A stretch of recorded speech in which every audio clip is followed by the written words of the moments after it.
Nakita niya na dumating yung mga shepherds, nalaman niya na kinausap sila ng angels. Ang mga bagay na ito, sabi, keeping things in Mary's heart, all that she saw and heard. And lastly, ito yung ginawa ng mga shepherds again, glorifying and praising God for the wonder they have experienced. Diba? Nagpupuri sila kasi yung sa kamanghamanghang bagay na kanilang na-experience. Alam niyo po ba, sabi ito sa Luke chapter 2 verse 8, tignan niyo po mga kapatid, ito na yung ating study. We will be looking doon sa announcing the birth. Nakita natin, yung angel, yung nag-announce ng birth ng Panginoong Kristo. Sabi dito sa verse 8, and there were in the same country shepherds abiding in the field, keeping watch over the flock, their flock by night. Sabi niya ganun. Ano to kumbaga yung mga shepherds ng gabing ito mga kapatid, kumbaga sa kanila parang ano to typical night. Ordinary lang. Sa isip nila, dito na naman tayo, nagbabantay tayo ng mga ano natin. Baka may mga pwedeng lumusob dito ng mga mababangis na hype, bantayan natin silang maigi, sabi nilang gano'n. Parang normal lang sa kanila, walang something na ano dito. Pero nakakatuwa dito, habang sila ay nagbabantay ng kanilang mga tupa, doon sa Bethlehem, ay nagpakita sa kanila ang mga anghel. Dito kung iisipin natin, hindi to aksidente na doon ipinanganak ang Panginoon, tapos may mga shepherd at that time. Kung aalalahanin natin, yung lugar ng Bethlehem, yan ay lugar talaga na pastulan ng mga tupa. Ito, very napakaganda nung yung sighting na to, yung portion na to. Kasi dito natin makikita yung lugar na kung saan ipinanganak ang Panginoong Kristo. Doon daw sa Bethlehem. Kasi ito yung lugar na kung saan maraming pasture. Yung mga shepherds dito, nandun daw sila sa labas. Pero kung isipin natin, very unlikely ito nabanggit ko na to sometime na yung mga shepherds ay nasa labas, parang ganon. Hindi po, nasa labas sila pero in a way, nakatent pa rin sila. Okay?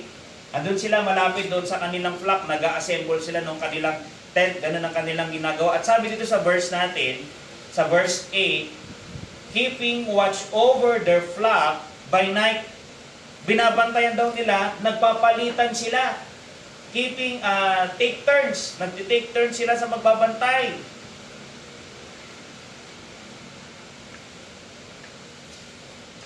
And then habang ginagawa nila yung mga bagay na yan, all of the sudden, sa verse 9, and lo, the angel of the Lord came upon them, and the glory of the Lord shone round about them, and they were sore afraid. Habang sila ay nag-uusap, di ko alam kung in-interrupt sila ng angel, nagulat sila, biglang nagliliwanag doon sa kanilang ulunan. Mababa lang. Nung nagliwanag, nakita nila yung glory ng Panginoon, yung glory of the Lord dito, liwanag ito mga kapatid. Pero nakita nila rito, angel of the Lord, sabi niya gano'n. Hindi muna angels. Siguro, most likely, this is Angel Gabriel. Ano muna, singular. Nung nakita nila yung sighting na ito, natakot sila. Ang sabi rito, sa verse 9, and lo, sa last part, and they were sore afraid. Talagang syempre, nagkukwentuhan kayo. Nagulat sila, biglang nagliwanag, nakita nila yung glory of the Lord. Talagang natakot sila. Yun daw yung naramdaman nila. That's how they reacted doon sa glory ng Panginoon. Talagang nakakatawa kasi kapag nandiyan yung presensya ng Panginoon, we ought to express fear. Pag naririnig natin ang salita ng Diyos, dapat nandun yung reverence natin, yung takot natin, Lord. Naririnig ko yung salita nyo, nawa, ipagkaloob nyo po yung pagkakaroon ko ng takot sa inyo. As I hear your word, na sana hindi ko ito baliwalain, bagkus ito ay sundin ko, isa pamuhay ko sa araw-araw. Kung maalala niyo mga kapatid, nabanggit ko to last year Nag-preach ako about din dito, yung iba't ibang feelings ng Christmas, di ba? Pag sinabing feelings, yung nararamdaman. Kapag inaalala natin yung birth ng Panginoon sa Kristo, kasama doon talaga yung fear. Okay? Sabi nga dito, yung fear nila Sa isang komentaryo yung sabi, terrified with the appearance of so glorious a being and probably fearing that he was a messenger of justice coming to denounce divine judgments or punish them immediately. Kung isipin natin, bakit gano'n na lamang sila natakot? Hindi lang sila natakot dahil sa liwanag na nakita nila and then first time nila makakita ng angel, Pero alam nila kasi kapag ang Diyos nag-a-appear, merong purpose. Iniisip nila, natakot sila, baka ano to, parusa to ng Panginoon. Parurusahan nyo na ba kami, Lord? Di ko alam, ganun yung siguro nilang sinabi. Ganito yung mga experiences ng ganito yung nararamdaman ng mga tao na nakakaranas ng presensya ng Diyos. This is normal. Anong normal doon? Yung normal na matakot ka talaga. Tignan mo si Daniel. Sabi ni Daniel sa Daniel 10, "And I, Daniel alone, saw the vision, for that men were with me, saw not the vision." Siya lang doon nakakita. "But a great quaking fell upon them, so that they fled to hide themselves. Therefore I was left alone. And I saw this great vision, and there remained no strength in me, for my comeliness was turned in me into corruption, and I retained no strength." Napanghihinaan pa nga sila. Si Zechariah sa Luke 1:12, "And when Zechariah saw him, he was troubled, and fear fell upon him." Si Zechariah, nakita niya. Si Daniel, vision lang yung nakita niya. Pero the same yung experience. Halos napanghinaan siya sa takot. Si Zacharias, talagang natakot siya. "And fear fell upon him." Si John the Beloved, doon sa Revelation 1:17, dinala yung spirit niya doon. "And when I saw him," sabi niya, "I fell at his face as dead." Kasi, sabi natin, ay, ano yun eh, worship niya yun eh, adoration niya yun eh. Pero that's reverence. Yung mga shepherds dito, kung iisipin natin, ba't sila natakot? Kasi nga, ito yung mararamdaman mo talaga kapag nandun ka sa presensya ng Panginoon. Ganyan yung experience nila. Aside dito mga kapatid, I believe yung mga shepherds na ito ay mga mananampalataya. Sila ay mga lalaki na nananampalataya sila ay naniniwala dun sa darating na tagapagligtas. Katulad din ito ni Zecharias o ni Zechariah. Katulad sila ni Elizabeth. Katulad sila ni Mary. Katulad sila ni Joseph na they were expecting yung pagating ng tagapagligtas. Iniintay nila yung ipapadala ng Diyos. Dito maganda na i-take note po natin mga kapatid. Yung pagkakaroon natin ng takot sa Diyos, yung pagkakaroon natin ng pagkamangha sa Kanya as we experience yung Kanyang presensya. At dali tayo sa pagsamba. Dito liwanag eh. Diba, nakakita daw sila ng angel and then nagliwanag sa kanila, talagang natakot sila. Ito, binabasa na lang natin ito mga kapatid, pero the same is true dapat yung effect sa atin. Bakit? Wala man ngayon yung liwanag ng Diyos na literal, yung Shekinah, glory niya, kasama ng mga angels, yung presence ng angels. But nonetheless, yung Word of God is also light, di ba? Pag tinignan nga natin yung Word of God, dapat nandun we approach with reverence. Bakit? Yung nagsulat nito, yung gumawa nito, yung pinagmulan ng salita ng Diyos ay Diyos ng liwanag, Diyos ng kabanalan. Kaya dapat talaga yun ang ating maramdaman. Pero nakakatawa dito, bagaman natakot sila, sabi ng anghel doon sa verse 9, "And lo, the angel of, verse 10, "And the angel said unto them, Fear not." Sabi niya ganun agad. Natakot sila, yung angel, kinomfort agad sila. Sabi niya, huwag kayong matakot. Kasi baka nag-aalala kayo kasi baka akala nyo, parurusahan kayo, huwag kayong matakot. Hindi yun ang purpose ko. Sabi ng angel, "For behold, I bring you good tidings of great joy, which shall be to all people." Huwag kayong mag-alala. Kabaliktaran yung ini-expect nyo o iniisip ninyo. Ang dala-dala ko ay magandang balita na magdadala ng kagalakan sa inyo at sa lahat ng tao na makakarinig nito. Sabi niya ganun, ito ay mensahe ng pag-asa. Nakakatawa, no? Tama na magkaroon tayo ng takot sa Diyos, pero on the other hand, mas mabuti na tayo ay magkaroon ng kagalakan. Na tayo ay magkaroon ng encounter sa Diyos. Sabi nga rito, yung message ito na binasa sa verse 10, yung message na ito ay source ng joy. "I bring you good tidings of great joy." Yung mensahe nito ay nagdadala, nagpuproduce ng joy doon sa makakarinig. And at the same time, this message is to all people. Sabi niya, which shall be to all people, regardless kung ano yung kanyang lahi. Hindi lang siya pang Hudyo, pati doon sa mga Griego. Sabi nga rito, ang idea rito is, hindi lang ito sa Tignan natin specifically. Sabi niya ganun. Kasi isipin natin, ano sa lahat ng tao, walang distinction? Hindi, meron. Kasi yung mga di mananampalataya, hindi naman sila magsasaya sa gospel eh. Wala silang pakialam dyan. Eh sino yung magiging masaya sa gospel? Hindi yan sa lahat ng individual o mga tao sa mundong ito nang walang distinction. Hindi. Sa mga tao lang yan na nag-iintay ng pagdating ng Messiah. Sila lang yung magiging masaya. Sila lang yung magre-respond. Kasi alam nila na may gagawin ng Diyos para sa kaliligtas ng mga tao. Yun ang idea dito mga kapatid. Hindi ito yung parang to all mankind. Yes, magbe-benefit yung mga tao sa gospel kung mananampalataya sila. Pero kung hindi, parulusahan sila. Pero yung word dito na this message ay to all people, to all na nag-iintay, to all na mananampalataya. Paano nila ma-avail yung blessing na meron sa gospel kung binabaliwala nila, kung nire-reject nila? Something na biblical, di ba?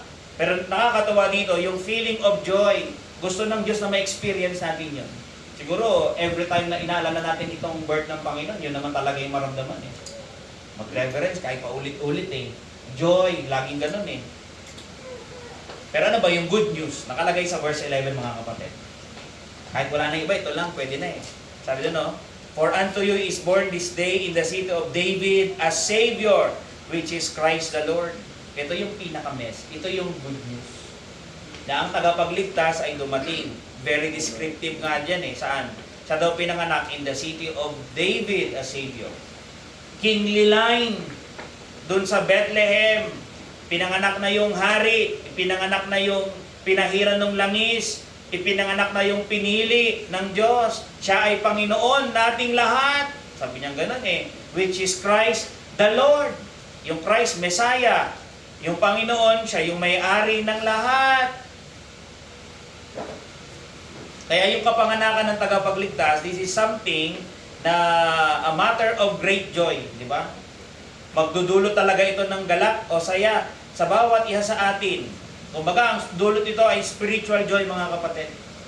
Kasi hindi naman lang ng tao, kahit marinig ito, na-experience talaga nila yung kasiyahan eh. Paano nila ma-experience yun kung hindi naman po sila ligtas? They have to realize yung kagalagayan nila sa harapan ng Diyos. Pero on the other hand, kung maririnig mo to, maiintindihan mo, ngayon ka maligtas, it will bring joy sa puso mo. Na meron palang Diyos na ipinanganak para magligtas sa atin. Dati nabubuhay lang ako on my own, nakala ko walang Diyos eh. Akala ko okay na ako, hindi. Yung kaligtasan pala nakasalalay dito sa lalaki na ipinanganak na doon sa Bethlehem, sa syudad ni Haring David, na si Kristo na ating Panginoon. Sabi, Panginoon ng lahat eh. Ako pala ay dapat magpasailalim sa Kanya. Ako pala ay dapat magpasakop sa Kanya. At nakakatawa dito, nung sinabi yan, binigay ng angel yung dahilan eh. Sabi niya, huwag kayong matakot kasi ang daladala ko ay mensahe na magdadala ng kasiyahan, hindi lang sa inyo, pati doon sa mga tao na makakarinig dito, lalo na yung mga nag-aantay sa Kanya. Sila yung talagang lubhang magiging masaya, sabi niya gano'n. At alam niyo anong mensahe ito? Na ipinanganak na ang Messiah, ang Messiah, ang tagapagligtas. And then sabi niya sa verse 12 mga kapatid, tingnan niyo po. And this shall be a sign unto you. Sabi niya, ito yung magiging proof.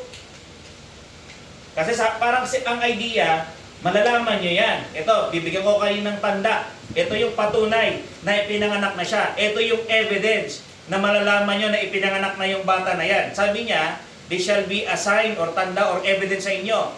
Ye shall find the babe wrapped in swaddling clothes, lying in a manger.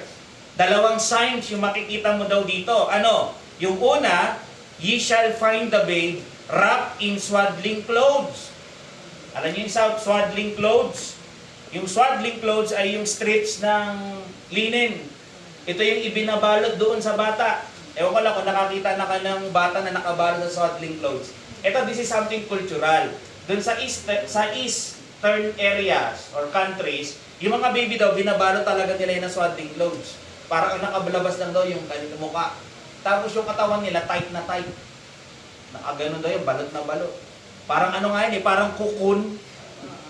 Nakakita na ganun. Siguro I think, siguro sometime na-encounter nyo yung gano'ng, you came across sa ganung mga readings or writings, no? Or mga images na yung bata parang kuko ng dating, mukha lang yung nakalabas. Pero bakit kaya binanggit pa yan? Na isipin natin, no? Bakit yung bata daw nakaano, is it just cultural thing? Kasi nga, yun naman yung ginagawa nila. May mga, as I study to mga kapatid, may mga nabasa pa ako dito. Some writers or mga Christians, may theory sila dito. Ito yung detail daw ni Luke dito. They postulate na yung swaddling clothes niya rito na made of linen are foreshadowing a prophetic reference of Jesus Christ or Jesus' burial clothes. Diba, nung namatay siya, binalot din siya ng linen, no? Sabi niya gano'n. Yung cloth in strips of clothes, sabi niya gano'n. Sabi nga dun sa nabasa ko the swaddling clothes could prefigure Jesus' burial. It is a clearer bit of foreshadowing. Pero yung linking daw nito dun sa nabasa ko, but the link can be proved linguistically.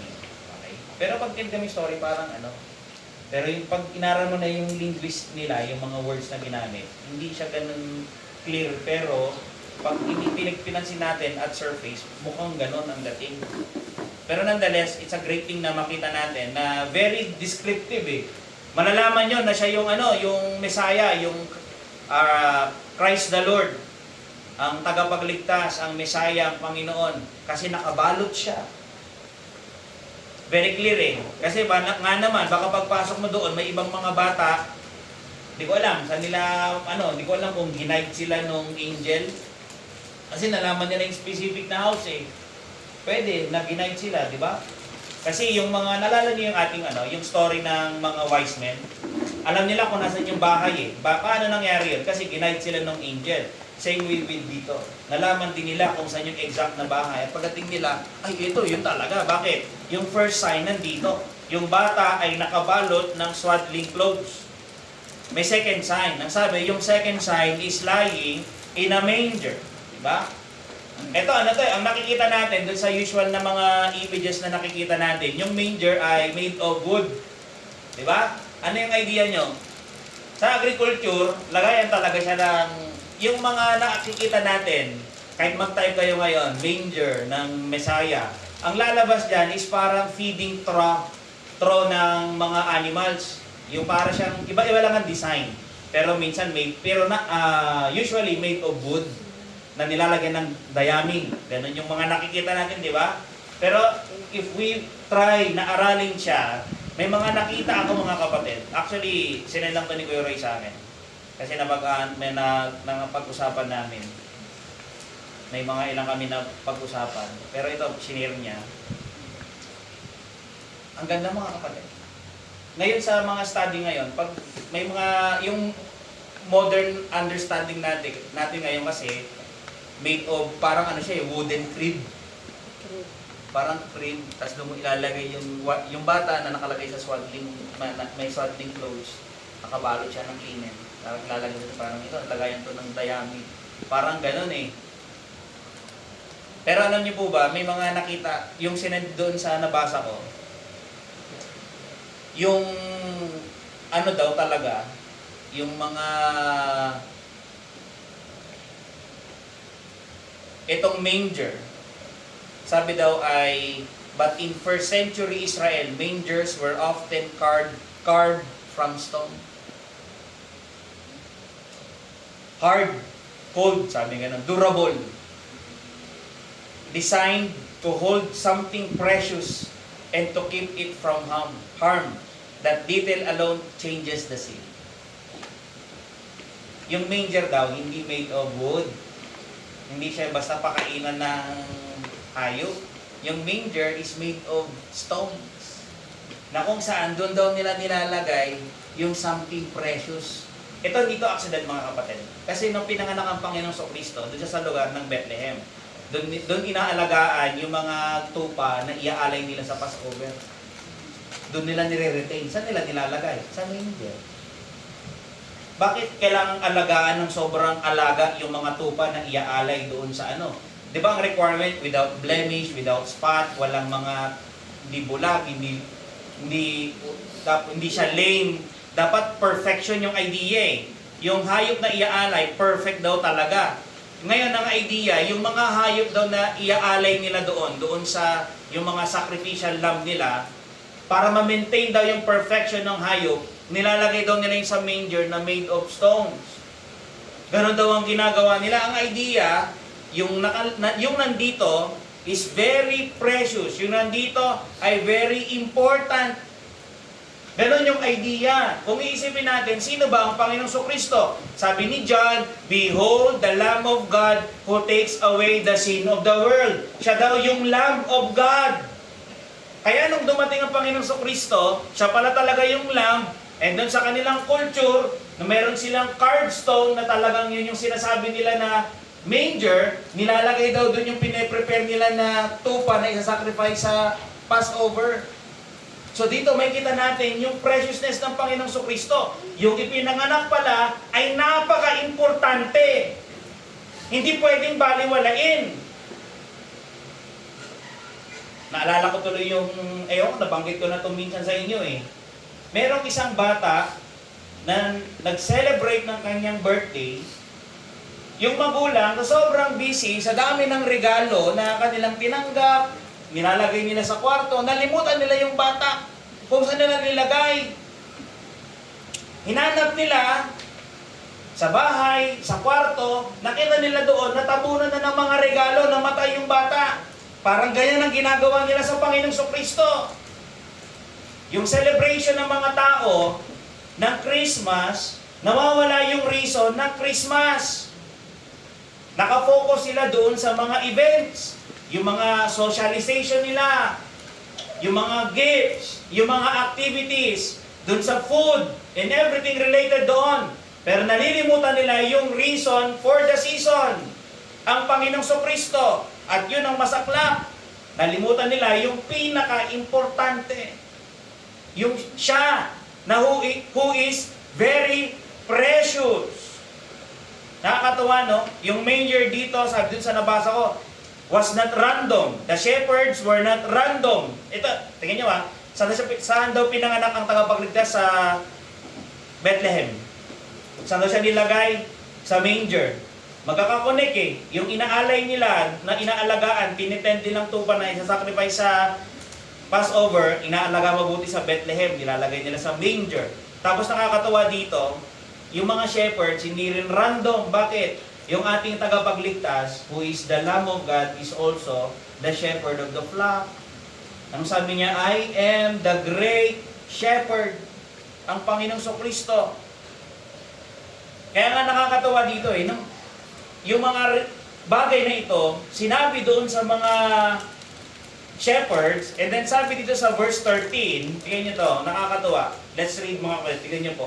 Sa verse 13, and suddenly, sinabi ng anghel sa kanila, mapapatunayan niyo yan, na siya na yung Messiah, na ipinanganak na siya, by two signs. Tingnan nyo lang ito. Makikita nyo, yung batang yan ay merong swaddling clothes at nilagay siya doon sa manger. Pag inisip mo pa nga, pag trinay natin i-meditate hindi na, siguro, due to time constraints, hindi natin talaga fully ma-meditate yan. Pero try to, pag-isipan nyo po after nito, imagine yung tagapagligtas ko, pinanganak, pas nilagay lang siya sa bato. Ako, nakakahiga pa ako sa kutsyon. Malambot yung higaan ko. May sopa ako, ganun yung, isipin lang natin. I have all the comfort. Pero yung tagapagligtas ko, anong point mo, Pastor? I just want na magkaroon tayo ng deep appreciation sa ating tagapagligtas. Ano yung mga pinagdaanan niya, ano yung mga na-experience niya, nung siya'y nagkatawang tao para mailigtas tayo. Lahat na ng pasakit o hirap na pwede natin i-imagine na dinaanan niya talaga eh. Di ba? Worker nga siya ng wood and stones. Pag carpenter sa East, mga kapatid, hindi siya nakakulong as woodworker lang. Andun yung idea na sila daw ay carver din. Nag-uukit sila sa mga bato. Imagine yung ganong trabaho. Kaya talagang na-prepared siya para buhatin yung cross eh. Yung wooden cross eh. Bakit? Pati yung physical strength niya, dinevelop din ng Panginoon. Para able niyang mabuhat yun. Walang accident na nangyari doon sa mga part ng life niya. Pero nakakatawa dito, nung sinabi yan ng angel sa kanila, nung angel, lalong dumami. Tingnan sa verse 13. And suddenly, there was with the angel a multitude of the heavenly hosts, praising God and saying, Glory to God in the highest, and in earth peace, goodwill toward men. Sabi niya ganun. Ito, nakakaano lang isipin eh. Kasi imagine, may kausap silang angel, ini-explain sa kanila, ito yung sign na, ganyan-ganyan. Malalaman nyo yun. Tapos biglang may dumating na mga angels na go-worship sa Diyos. Nakita nila. Parang ganito eh. Kung sila sineselebrate yung kapanganakan ng Diyos, wino-worship nila ang Diyos, tayo din. Kumbaga, yung kapanganakan ng Panginoon Kristo, yung binabanggit dito sa mga shepherds, ay pagkakataon para sila ay lalo pang sumamba sa Diyos. Pinapakita ng mga angels dito, di ba, lalo tayo, dapat ay lalong sumamba sa Diyos. Yung mga angels niya, sinasamba rin ng Panginoong Kristo. Diba? Anong sabi sa Hebrews 1:6? When He bringeth in the first begotten into the world, He saith, and let all the angels of God worship Him. Ano yun? Isipin natin, winworship ng mga angels na dumating doon sa shepherds, ang Diyos, diba? This is also a form of worship doon sa pinanganak. Kasi sinabi na rin ng Hebrews. Kaya nga yung last time na part nito ng sermon nito na yung tamang feeling sa Christmas, magkaroon tayo ng fear, magkaroon tayo ng joy, magkaroon tayo ng worshiping spirit. No. Ito yung reason natin para lalo tayong magpuri, para lalo tayong sumamba sa Diyos. Bakit? May dumating na yung ating tagapagligtas. Merong tumubos ng ating mga kasalanan, may tumubos sa ating mga kaluluwa, may nagbayad sa ating mga kasalanan, hindi ng mga mahahalagang bagay tulad ng pilak ng ginto, pero sa pamamagitan ng dalisay na dugo ng Panginoong Kristo, nagkaroon tayo ng katubusan ng ating mga kasalanan. Di ba? Yung mga angels nga po, spectator lang eh. Kahit sila, di nila fully makomprehend kung ano yung ginawa ng Diyos eh. Kasi alam lang nila, nagkatawang tao siya, pinaglilingkuran nila siya. Alam nila, kahit sabihin natin, alam nila yung ililigtas niya yung mga makasalanan eh. Pero hindi naman nila alam yung pakiramdam na naligtas eh. Alam niyo kung sino nakaka-experience ng pakiramdam ng kaligtasan? Eh di yung mga tinubos, yung mga nagkasala, na tinawag ng Panginoon para magsisit manampalataya sa anak at manumbalik sa Diyos. Sila yung nakaka-experience ng ganong joy na dati nasa kadiliman ako pero hinango ako ng Diyos. Binago niya ako, tinawag niya ako. Kung yung mga angels niya sumasamba sa Diyos, yung mga shepherds nagpupuri at sumasamba sa Diyos, hindi ba lalo dapat tayo na recipients mismo ng kaligtasan na dala-dala ng Panginoong Kristo dahil doon sa kanyang kapanganakan? Di ba? Nakakatawa dito, nung nalaman na nila lahat ito, yung information, nakita nila how yung angels nagre-respond o yung kanilang attitude ng mga angels toward doon sa ipinanganak and toward doon sa Diyos. Talagang, kumbaga, parang this is an event or an experience worth telling to all people. At the same time, nai-induce sila, na-encourage sila na-excite sila na hanapin natin. Sabi ng angel, pinanganak na daw, ang tamang response, hanapin natin. Kaya dito makita natin, yung searching for the Savior in Bethlehem of the shepherds, talagang hinanap nila. Sabi nila, let us go now, even unto Bethlehem, and see this thing, which is come to pass, which the Lord hath made known unto us. Ito yun eh. Pag may pinakita ang Diyos sa iyo, may pinaalam ang Diyos sa iyo, react. You should respond. Hindi pwedeng pabayaan mo na lang. Next time na lang. Hindi. Sila nakita nila, napaka-majestic yung sight na nakita nila. First time nila makakita ng angel sa buong buhay nila. Yung angel na sinasabi ko, angelic being Hindi ko alam kung baka may na-encounter na tayo.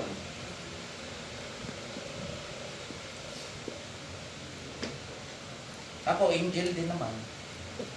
Kasi messenger. Diba? Sabi ng Revelation, di ba? Hindi siya manalo. Ibang angel. Sabi niya lang yan, di ba? Pero imagine, di ba? Nalaman nila lahat ito. And then nandun yung eagerness nila na hanapin natin siya. Let us make an effort. Gawin natin. Maglakad tayo, tumakbo tayo. Basta pumuntahan natin. Hindi pwede ito na umupo lang tayo. Dito nakakatawa Tingnan nyo nag-effort sila, pinuntahan nila ang Panginoong Kristo, nakita nila, dinala sila ng Diyos. This is an encouragement sa bawat isa. Sabi ng Diyos sa Jeremiah 29:13, "And ye shall seek me and find me when ye shall search for me with all your heart." Hanapin mo daw siya ng buong puso at makikita mo siya. Makikilala mo siya. Sabi rito, "Search for me with all your heart." Ito pag tinignan mo yung verse, grabe naman yan. Alam mo, nire-require ng Diyos nung tayo hahanap sa Kanya. All! Lahat!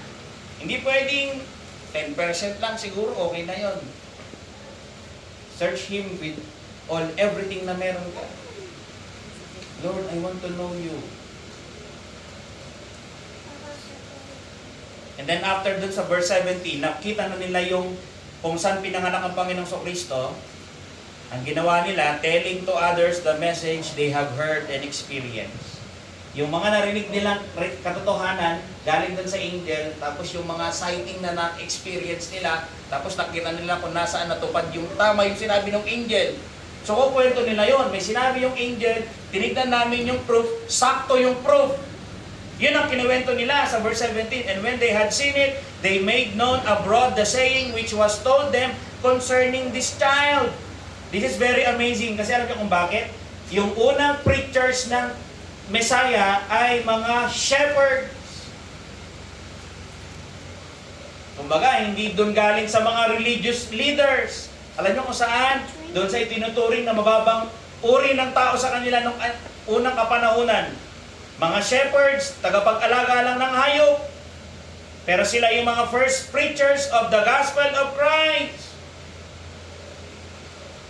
Sabi ng commentator, "Glory to God in the highest heavens, and on earth peace, goodwill among men. This is the elegant and energetic saying which comprises the sum and substance of the gospel of God. This and this only is the message which all Christ through pastors or shepherds bring to men." Ito rin yung message na kailangan dalhin natin sa mga tao. Na "For unto you is born this day in the city of David a Savior, which is Christ the Lord." Yun ang message mo. Yun ang message ko. Christ is all we need. Yun ang kwento lang nila. Bakit? Kasi yun lang naman ang kailangan ng mga tao. Kaya nakakano lang dito, pag pinansin mo sa verse 18, "And all they that heard it wondered at those things which were told by them by the shepherds." Ano yung wonder dito? Namanghalang. Pero di naman sila sumama. Ay, ganun ba? Sana mo pupuntahan din natin. No. Wala kayong mababasang ganun. Na, ay, sige. Mukhang maganda yung kinakwento mo Pwede ba, samahan mo kami? Wala kayong mababasa. Ayun lang, nag-wonder lang talaga sila. Wow, hanggang ganun lang. Wow. Pero walang effort. Huwag ka lang mamangha. Hanapin mo talaga siya. Seek for the revelations. Maghanap ka pa more. Desire to know Christ more. Sana ito yung mga maramdaman natin ngayong araw. Siguro one thing na aim ng aking sermon ay to all of us, as we learn ito, as we understand yung salita ng Diyos, ay we learn na magkaroon tayo ng admiration sa Kanya. Kung yung mga past, siguro parang kumbaga, magkaroon tayo ng fresh glimpse of Christ this month or through this sermon. Lord, parang sana ngayon lang ulit ako na-refresh of your greatness. Dapat lagi kong na-realize ito, dapat lagi kong naiisip ito. Dapat lagi ganito yung feelings ko. Nandun yung reverence ko, nandun yung joy ko because of you. Nandun yung pagkamangha ko sa iyo, yung admiration ko, Lord. Dapat ganun. Nandun yung worshiping spirit ko, nandun yung praising spirit ko every day. Diba? Lahat ito nakita ni Mary. Sabi sa verse 19, but Mary kept all these things and pondered them in her heart. Diba? Keeping things in Mary's heart, all that she saw and heard. Inago niya, pinag-isipan niya yung mga nakita niyang ito. Wow, paano nalaman nila na nandito kami? Kasi kinuwento nila sino kayo? Mga shepherds kami. Oh, saan kayo galing? Nandyan ho kami, medyo malayo ng konti. Nagkatakbo kami dito. Dito kami din ng anghel. Ay, ganun ba? Anong sabi sa inyo? Ang sabi niya, may pinanganak na daw yung tagapagligtas. Ay, ganun. Oho, nakita ko namin. Anong itsura na nakita nyo? Una ho, isang anghel lang.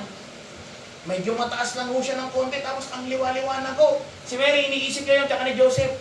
Probe yun ah. Anong sabi pa tungkol dito sa batang ito? Siya daw yung tagapagligtas. Wow, tagapagligtas pala itong ipinanganak ko. Ano pa kayang gagawin ng batang ito? Ganun si Mary. Si Joseph din marahil. Okay. Manghang-mangha din sila, si Mary. And then yung shepherds dito, and the shepherds returned, glorifying and praising God for all the things that they had heard and seen, and as it was told unto them. Diba? Alam niyo yun? Yung mga sinabi sa kanila, nung umalis na sila, natapos na ito, yung kanilang visit, nagpatuloy sila sa pagpupuri, nagpatuloy sila sa pagluwalhati sa Diyos sa lahat ng kanilang mga narinig at kanilang mga nakita. Mga kapatid, may mga nakita kayo at narinig ngayong araw. You don't need to see yung literal, parang katulad nung na-experience ng mga ano. Pero yung passages is very vivid. Yung sa mind natin, mga kapatid, ako nai-imagine ko. I hope makita natin yung mga bagay na ito. Yung mga lalaking ito, tuwang-tuwa sila doon sa na-experience nila. Sino bang hindi matutuwa? Na-experience mo yung presensya ng Diyos. Na hindi ka namatay. Diba? Mga kapatid, let me end with few things. Itong season na to, again, every year, we celebrate yung kapanganakan ng ating tagapagligtas, no? May we all have joy sa ating mga puso ngayong araw sa pag-alala ko sa kapanganakan ng ating tagapagligtas. Alam niyo, this is the reason for our celebration, di ba? Tayo ay umaalala ng kapanganakan ng ating tagapagligtas. Ang sabi niya, and the angel said to them, fear not, for behold, I bring you good tidings of great joy, which shall be to all people, for unto you is born this day in the city of David a Savior, which is Christ the Lord. Not only na we are to realize the reason of this celebration, yung incarnation ng Panginoong Kristo, yun ang reason. Pero higit sa lahat, tumawid na tayo doon sa overall na ginawa ng Panginoon. Hindi lang siya ipinanganak, siya ay nabuhay, lumaki, siya ay nagminister, then later on, siya ay namatay para sa ating mga kasalanan. And after the third, siya ay nilibing, after the third day, siya ay nabuhay na nagmuli, bumalik sa kanan ng Ama, at siya nangako na siya daw ay babalik. And so, we ought to prepare. We ought to live according doon sa kalooban ng Diyos. We ought to be obedient. And lastly, mga kapatid, I just have two application. Today, let us focus sa Panginoong Kristo. This may be a preparation for the coming 2026. Diba? Or this could be, parang ano siya kung ito talaga yung dapat na experience natin, we can assess yung buong 2025 natin. Gaano ba tayong ka-focus sa Panginoong Kristo for the last 2025? From January all the way hanggang ngayon. Lord, ano ba? Siguro ano din. Ganun naman mga kapatid Every time we hear sermons, di ba, it's good to assess yung sarili natin. Hindi naman yung iba yung concern mo. Ay, si ganito, hindi ganun. Huwag naman ganun, di ba? Ay, kilala ko yan. Di ba? Lord, be it far from us yung ganong attitude. When we are hearing yung salita ng Diyos, ang gusto natin na ma-confront ng Word of God is none other than ourselves, di ba? Lord, I want to see you. Confront me. Kung may mali ako, show me, Lord. Correct me kung kailangan, Lord. Rebuke me kung kailangan, Panginoon. Pero on the other, lead me, teach me, make me grow, make me know you more and more sa aking buhay. Let me read a part or excerpt from an article. Ang sabi doon, Christmas is not about sentiment.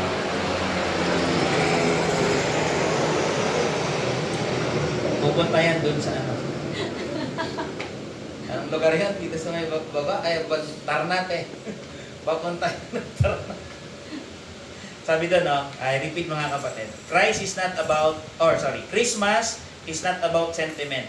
It is about incarnation. God stepping into flesh, the Holy One entering history, the perfect Lamb arriving exactly where He belonged so that one day He could lay down His life and reconcile sinners back to God. Yan yung essence ng Christmas. Yung kapanganakan ng ating tagapagligtas, i-cherish natin yun mga kapatid. Dahil sa pamamagitan nun, na ibalik yung relasyon natin sa Diyos, may nagbayad ng ating mga kasalanan. Let's bow our heads and pray. Lord, we thank you sa araw mong ito. We give honor and thanks and praises sa inyo. Salamat po sa inyong mga kabutihan sa amin at mga pagpapala sa taong 2025. And we pray na samahan niyo po kami ngayong 2026.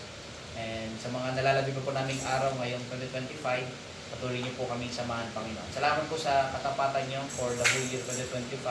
Hindi lang sa akin personally, pero sa bawat isa rin sa mga kapatiran dito sa Cavite. Thank you, Lord, kasi it's been years na ganito yung aming setup.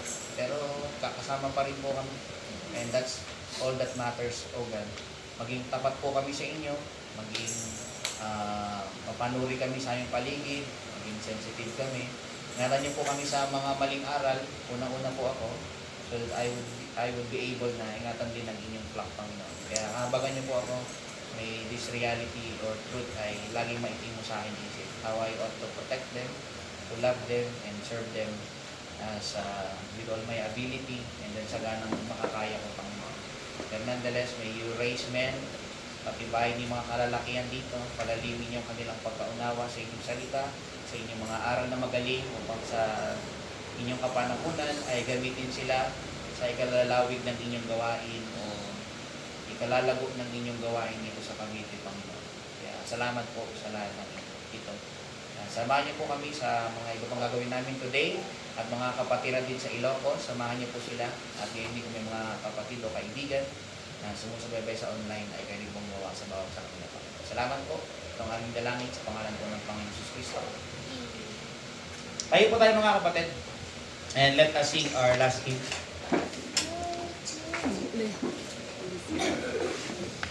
Meron pala tayong bisita. Pwedeng pakilala rin natin bisita. Si pakilala mo? Hansly. Okay. Hansly. Good to have you, Hansly. Ngayong umaga sa gathering na ito. No? I hope na makasama ka namin pa sa iba pang mga pagkakataon. Okay, kanta tayo mga kapatid. Iwan ako ni Brother Carlo. Alam niyo yung go tell it to the mountain. Go tell it on the mountain. Let's sing a cappella mga kapatid, ha? Kantayin natin yung chorus and then we'll proceed dun sa first line. And then all the way hanggang third. Okay? Sa chorus muna tayo. Go tell it on the mountain. Ready? Sing. Go tell it on the mountain. Over the hills and everywhere. Go tell it on the mountain that Jesus Christ is born. While shepherds stand there watching, or silent flocks by night, behold throughout the heavens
born. Go tell it on the mountain, over the hills and everywhere. Go tell it on the mountain that Jesus Christ is born. Amen. Hiling mo si Brother Roy to close us ngayong umaga. Heavenly Father, salamat po sa umagang ito. Salamat sa message na aming narinig. Papasalamat kami, Panginoon, sa pagsilang ng aming Panginoon Jesus na nagbigay daan para sa nakaligtasan ng kanyang mga ninira. Papasalamat kami sa lahat ng biyaya. Papasalamat kami sa katawaran ng aming mga kasalanan. Pinapanalangin ko namin ang aming mga nasa buhay na wala kang pagkakalangan sa inyo. Na mapagkaroon din sila ang biyayang nagmumula sa inyo. Salamat kami sa biyayang napaglimpuran ka namin. Panalangin ko namin ang aming mga kapatiran sa ibang lugar na pag-persecute na nga may maging makalpag sila at ng lakas. Maraming salamat. Maraming Panginoon Jesus. Amen. Amen. Brethren, God bless you all. Happy Lord's Day. And we are dismissed. Yung ating palang offering, nandyan po. If we feel free.